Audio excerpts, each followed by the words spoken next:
গরুগুলো চলে কি করে? এক প্রকার বেত রয়েছে, সেই বেতের মাথাটাকে এমন ভাবে চেঁচে নেওয়া হয়, ওটা দিয়ে আঘাত করলে ব্যথা লাগে না। আর বাতাসে ঘোরা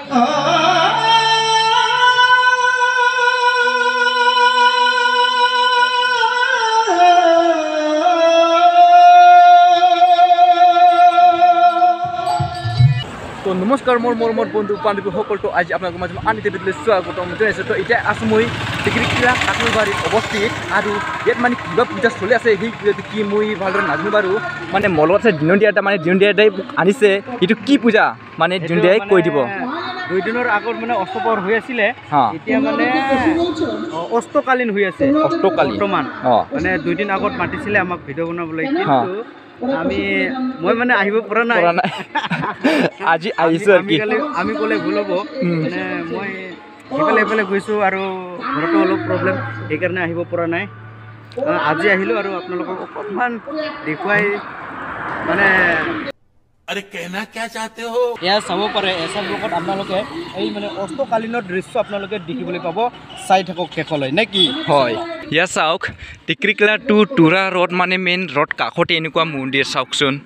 এতিয়া মই ভিতৰত যাই পিনে আপোনালোকক মই দেখাবলৈ চেষ্টা কৰিম। চাওক পুৰা কিবা কিবি লিখা আছে, এনেকুৱা পুৰা মানে ভগৱানৰ পিকচাৰ। চাওক পুৰা ভগৱানৰ পিকচাৰ এনেকুৱা মানে গেটত পৰা চাওকচোন। গরুগুলো চলে কি করে? এক প্রকার বেত রয়েছে, সেই বেতের মাথাটাকে এমন ভাবে চেঁচে নেওয়া হয়। আমি আপনাদের ওই বাড়ির কথা বলি নাই, যেটাকে কীর্তন শেষে চলে যাবে ওই বাড়ি, যে বাড়িতে আপনারা ওই এখানে নিয়ে এসেছেন। আমি সেই ভগবানের একটা রসকেন্দ্র, তাই দেখুন একটা রস আছে,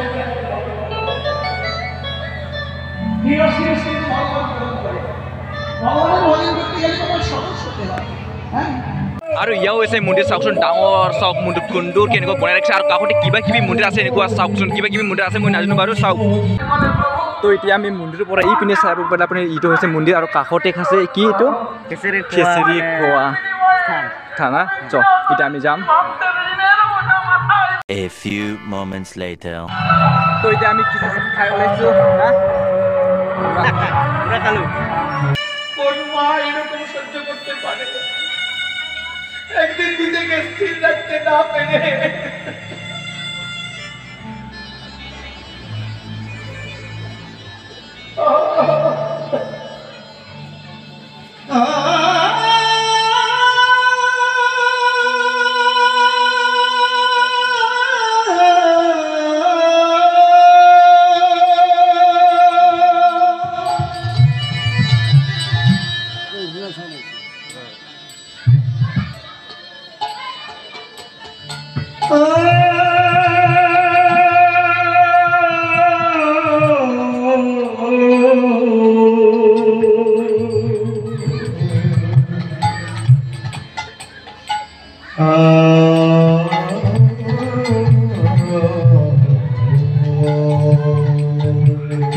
একদিন নিজেকে স্থির রাখতে না পেরে সুদামা স্ত্রী বলে, ওগো শুনেছি তোমার বন্ধু নাকি দ্বারকার রাজা, তো তোমার বন্ধুর কাছ থেকে কিছু চেয়ে আনতে পারো না?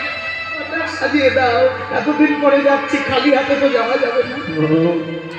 সুদামা স্ত্রী ঘরের মধ্যে থাকা কিছু চিড়ে ছিল, ওই চিড়েগুলিকে একটু গুড় মাখিয়ে ছোট ছোট নাড়ু তৈরি করে শতচিত্র বস্ত্র থেকে এক খণ্ড বার করে তার মধ্যে বেঁধে দিল, আর মনে মনে বলল, ভগবান তোমার বন্ধু যদি তোমাকে মুখ ফুটে নাও বলে, এই বস্ত্রখণ্ডটা দেখলে বুঝতে পারবে আমার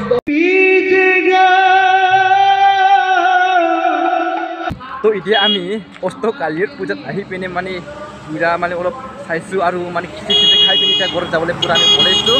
নাদিনন্দা এতিয়া ঘৰত যাম আমি।